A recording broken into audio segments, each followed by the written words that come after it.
Hello guys, in this video I'm gonna show you how to transfer money from India to Australia through HDFC Bank.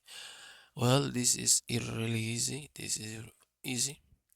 The first step we need to do is open our HDFC Bank, and then we're gonna add some some new contact in this list, in this auction list right here to the left.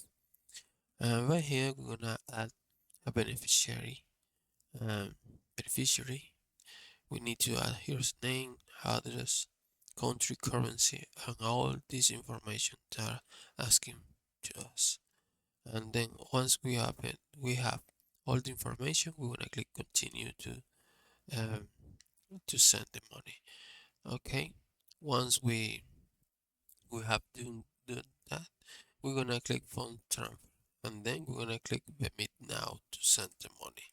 Right here, we're gonna add all the information of the uh, person who will receive the money.